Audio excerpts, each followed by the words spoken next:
حضرت سیدنا امام زین العابدین رضی اللہ تعالی عنہ ایک مرتبہ حج پر تشریف لائے. حشام بن عبد الملک کا یہ دور تھا اور آپ بھی حج پر تشریف لائے ہوئے تھے. اس وقت کا بادشاہ خلیفہ جو تھا حشام بن عبد الملک یہ بھی حج پہ تھا. حجر اسود کو چومنا چاہتا تھا لیکن رش اتنا تھا کہ حجر اسود کو چوم نہ سکا. تھوڑی دیر کے بعد سیدنا حضرت امام زین العابدین رضی اللہ تعالی عنہ بھی حرم میں تشریف لے آئے.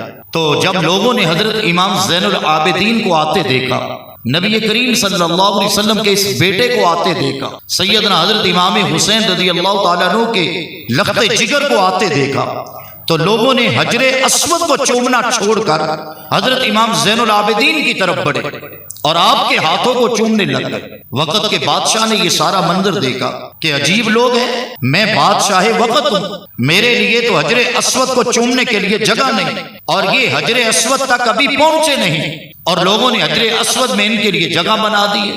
حجر اسود کو چومنا چھوڑ کر آگے بڑھ کر ان کے ہاتھوں کو چوم رہے ہیں. تو کہنے لگا یہ کون ہے؟ جانتا تھا، پہچانتا بھی تھا، لیکن جان بوجھ کر کہنے لگا کہ یہ کون ہے. تو وہاں اس وقت ایک شاعر کھڑا تھا. اس شاعر نے پھر حضرت سیدنا امام زین العابدین رضی اللہ تعالی عنہ کی شان میں ایک قصیدہ پڑھ دیا. آپ کا وہ قصیدہ جسے حضور داتا گنج بخش علی اجویری نے بھی اپنی کتاب کشف المحجوب کے اندر لکھا ہے. ان اشعار کے کچھ ترجمہ آپ کے سامنے رکھنا چاہوں گا. وہ شاعر کہنے لگا کہ تجھے کیا پتا، اگر تو آج ان کو پہچاننے سے انکار کر رہا ہے تو چل میں تجھے بتاتا ہوں کہ یہ وہ عظیم ہستی ہے جن کی والدہ جنت کی سردار ہے، جن کے والد جنتی جوانوں کے سردار ہیں، جن کے بابا ولیوں کے سردار ہیں، اور یہ وہ ہستی ہے جن کے نانا نبیوں کے سردار ہیں. اور پھر ساتھ یہ بتایا کہ تجھے نہیں پتا، چل میں تجھے بتاتا ہوں، یہ وہ ہستی ہے جن سے محبت کو دین بتایا گیا ہے اور ان سے بغض کو کفر بتایا گیا ہے. یہ وہ ہستیاں ہیں کہ جن کی محبت دین ہے اور ان سے عداوت کفر ہو جاتا ہے.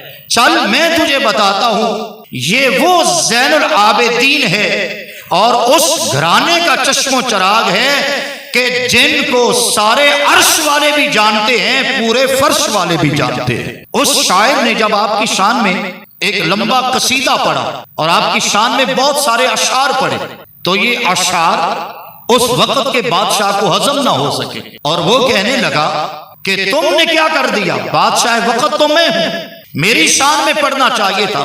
اس نے غصے میں آ کر اس شاعر کو گرفتار کروایا اور کہا کہ اسے کسی جنگل میں قید کر دیا جائے. حضرت امام زین العابدین رضی اللہ تعالیٰ عنہ کی بارگاہ میں کسی آنے والے نے کہا حضور والا ایک شاعر تھا اور اس نے آپ کی شان میں یہ قصیدہ پڑھا اور اس پر بادشاہ وقت نے ناراض ہو کر انہیں فلاں جگہ پر جنگل میں قید کروا دیا. تو حضرت امام زین العابدین رضی اللہ تعالی عنہ نے اس دور میں اس شخص کے لیے 12,000 درہم تحفے میں بھی بھیجے، ساتھ اپنا سلام بھی بھیجا. تو وہ شخص آپ تک پہنچا اور آپ کا سلام بھی دیا اور وہ آپ کی طرف سے تحفہ بھی دیا.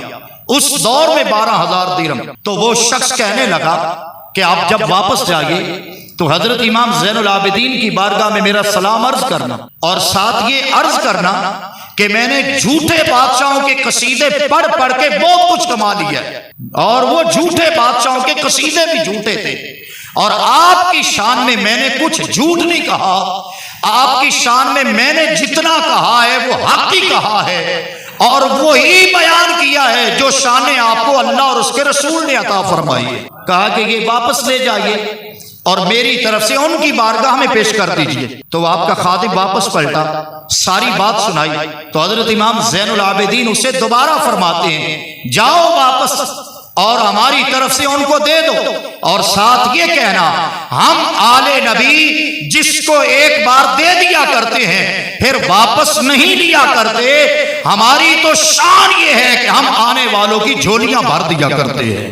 حضرت سیدنا امام زین العابدین رضی اللہ تعالی عنہ، آپ کی عظمت و شان کمال ہے۔ واقعہ کربلا کو آپ نے اپنی آنکھوں سے دیکھا تھا اور کربلا کے بعد کے حالات پھر آپ نے کچھ بیان بھی فرمائے۔ حضرت امام زین العابدین رضی اللہ تعالی عنہ کو کربلا سے پھر قید کیا گیا تھا اور آپ کے ہاتھوں میں ہتھ کڑیاں ڈال دی گئی تھی اور اس حال میں آپ کو یزید کے سامنے کھڑا کیا گیا۔ سیدنا حضرت امام زین العابدین نے وہاں پر پھر ایک خطبہ ارشاد فرمایا تھا۔ انشاءاللہ یہ کچھ باتیں اگلے جمعہ تک آپ لوگوں کے سامنے رکھنا چاہوں گا۔ اللہ تعالی ہمیں اولاد نبی اور اصحاب نبی کی قدر نصیب فرمائے، ان کی محبت نصیب فرمائے اور اللہ تعالی اسی محبت میں ہمارا جینا مرنا فرمائے۔ وآخر دعوانا الحمدللہ۔